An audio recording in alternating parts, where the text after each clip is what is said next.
Welcome to While We Were Distracted, the podcast where we explore topics that often get overshadowed in the rush of daily life. If you've been anywhere near a gym, a health food store, or, frankly, just a corporate break room the last 5 years, you know the drill. Oh, yeah. Skip breakfast. Maybe just a black coffee. Start eating at noon. Stop at 8. It's the classic 16.8 method. It has practically become the default setting for modern wellness. Exactly. Intermittent fasting, it's arguably the biggest health trend of the decade. Mm-hmm. We've been sold this idea that compressing your eating window is the metabolic holy grail. It appeals to people because it feels manageable. It's a rule about time, not necessarily a rule about food. You don't have to count calories, you just have to watch the clock. Right, which is why I, and probably half the people listening, felt a legitimate sense of panic recently. I'm scrolling through my feed, feeling pretty good about my eating window, and then just a total record scratch. I think I know exactly which one you mean. It came out of the American Heart Association's big conference in Chicago. Yes, it was a bombshell. Here's the stat that made me almost drop my phone. A study linked an 8-hour time-restricted eating schedule to a 91% higher risk of death from cardiovascular disease. 91%. 91. It's a staggering number. When you see a risk increase that high in epidemiology, I mean, nearly double the risk it naturally sets off alarm bells. Alarm bells. I was thinking air raid sirens. How can something we've been told is the secret to longevity suddenly be linked to, well, to dying? Right. So that's our mission for this deep dive. We're not just going to read the headline and freak out. We are going to unpack abstract P192. We really need to put on our detective hats for this one. We're going to look at the what, the why, and maybe most importantly, the significant limitations behind that headline. Because in science, especially nutritional science, the devil is always in the details. Okay, let's start with the setup. Who actually did this research? Because if this is just some small blog post, I'm going to ignore it. No, it's definitely real science. From a reputable source, the senior study author is Dr. Victor Wenze Zhong. He's the chair of the Department of Epidemiology and Biostatistics at Shanghai Jiaotong University School of Medicine. Okay, so serious credentials. Absolutely. And the scale of the study was massive. They weren't just looking at a few dozen people. They analyzed data from over 20,000 U.S. adults. 20,000. Yeah, and it was a representative sample of the U.S. population, average age around 49, with a pretty even split between men and women. 20,000 people. And it's a sample size you have to respect. Where do you even find that many people to track? Well, they used a massive database called NHANES. NHANES, Joes. I've heard of that, but break it down for us. What is it exactly? It stands for the National Health and Nutrition Examination Surveys. And it's essentially the gold standard for public health data in the United States. It's a program of studies designed to assess the health and nutritional status of adults and children. They combine interviews with physical examinations. So researchers take this massive bucket of data, in this case, from 2003 all the way to 2018, and they use it to look for patterns. So they have all this data on what people were doing between 2003 and 2018. Then what? Then they compared that dietary information against death records from the CDC through December 2019.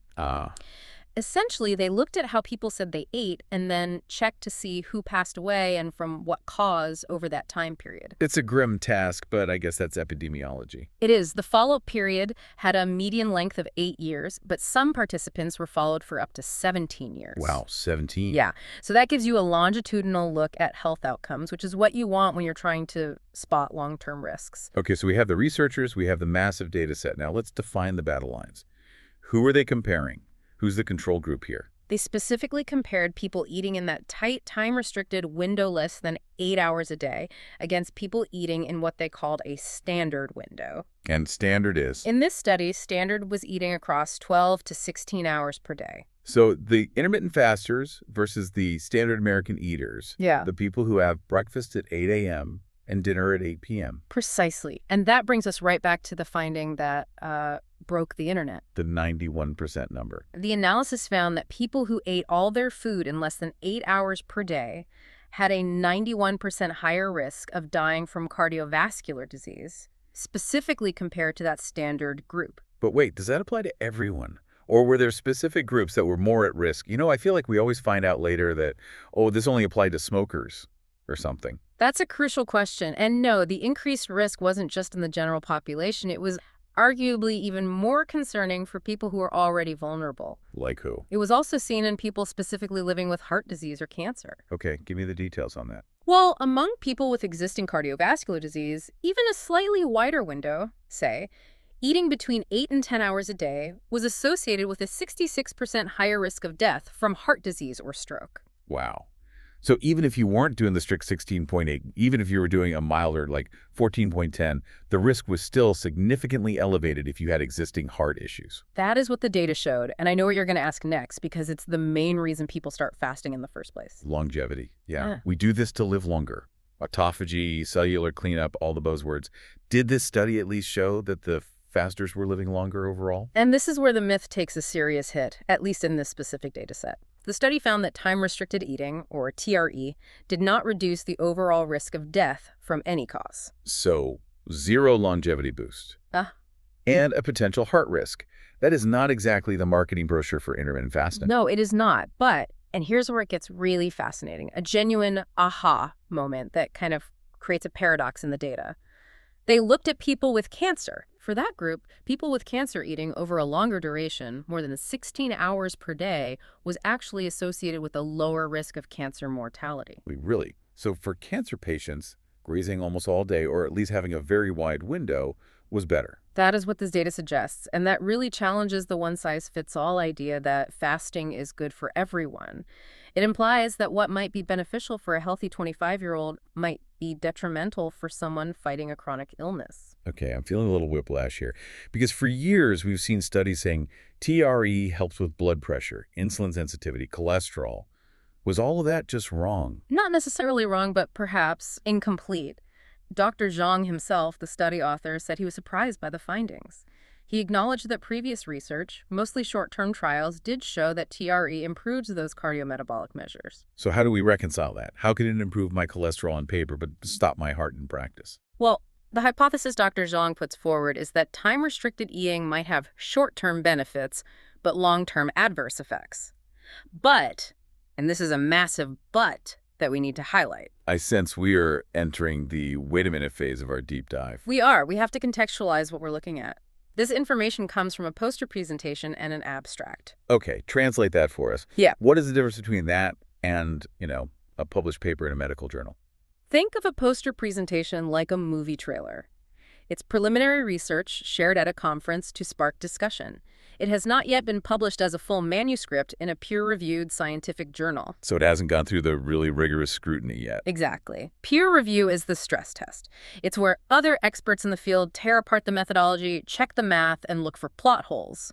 This study hasn't survived that gauntlet yet. So we're looking at a draft. A very serious draft, but still a draft. Correct. And Dr. Zhang was very explicit about one thing. This study found an association. It does not mean that time-restricted eating caused cardiovascular death. Correlation versus causation, the classic scientific disclaimer. It is a cliche for a reason, Yep. Just because two things happen together doesn't mean one caused the other. Right. Okay, so we shouldn't panic yet, but we need to understand why this correlation exists. And I want to bring in another voice here. Dr. Christopher D. Gardner from Stanford University weighed in, and he pointed out some pretty big limitations. There's one specifically that made me just stop and say, really? Yeah. That's how they did it. You're thinking of how they determined who was a faster and who wasn't. Yes, the 2-day flaw. It is a critical point, and frankly, it is the Achilles heel of many nutritional studies. Dr. Gardner noted that the categorization of these eating windows was based on just two 24-hour dietary recall questionnaires. 2 days. 2 days. So they looked at what these people ate for exactly 2 days and then assumed they ate like that for the next, 8 to 17 years? That is the assumption inherent in the methodology. That seems absolutely wild to me. I mean, if you caught me on a weekend or when I'm on vacation or maybe when I have the flu, my eating schedule looks completely different than my normal Tuesday. Exactly. We call this misclassification bias. If those 2 days weren't representative of their lifestyle for the next decade, then the data is incredibly noisy. Plus, it relies on self-reporting. Dietary recall. Can you remember exactly what time you ate your last snack 3 Tuesdays ago? I can barely remember what I had for lunch today. Right. So we have shaky memory, extrapolated out over a decade. But there's another missing piece that Dr. Gardner pointed out. And this one feels huge. It's not just when they ate. It's what they ate. The nutrient quality mystery. Yes, the study focused entirely on the clock. Correct. Dr. Gardner emphasized that without information on nutrient quality, we can't determine if nutrient density is the real explanation. The study didn't analyze the food itself. So let's paint a picture. Imagine you have two people. Person A is doing 16.8. They skip breakfast, but at noon they drive to a fast food joint.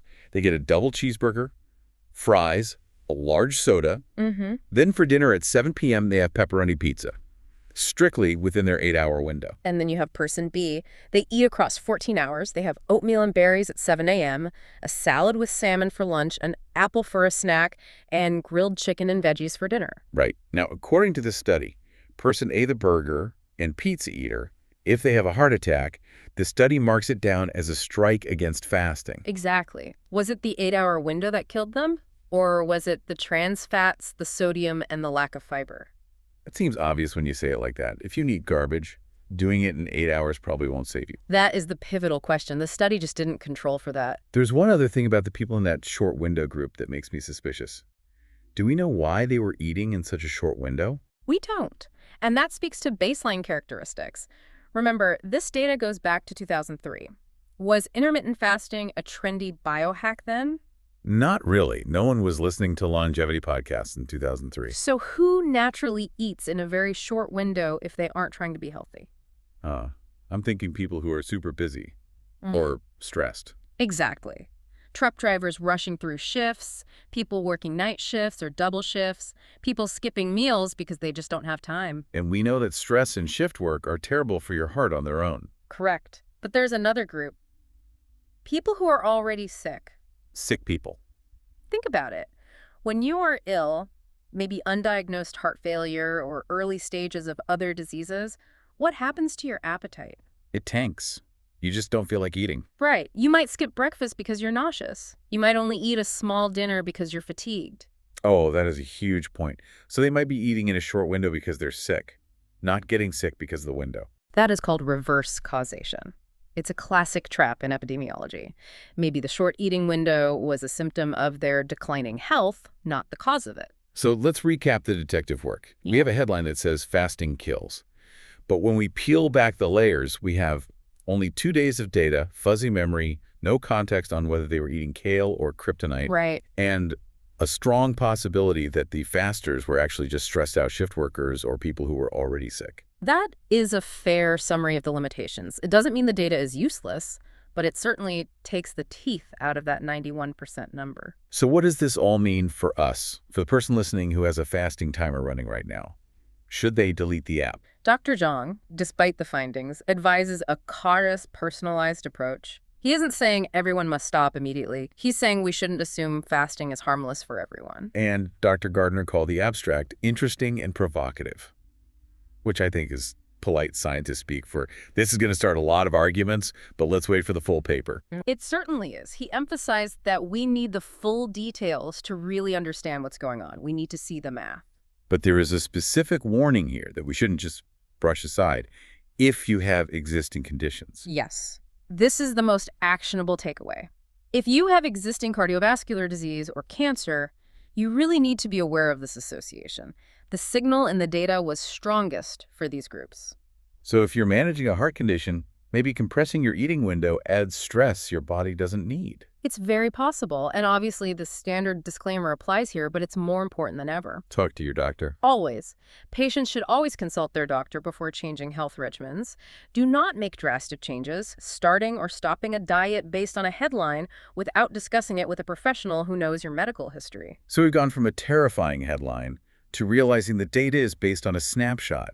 It's a reminder that science isn't a straight line. It zigzags. Science is iterative. It's a process of correction. This study challenges the unquestioned good of intermittent fasting. It forces us to ask hard questions, but it doesn't prove it's a killer without a lot more data. It kind of feels like we're swinging the pendulum back to the middle. For a while, fasting was the magic bullet. Now maybe we're realizing it's a tool, not a magic wand.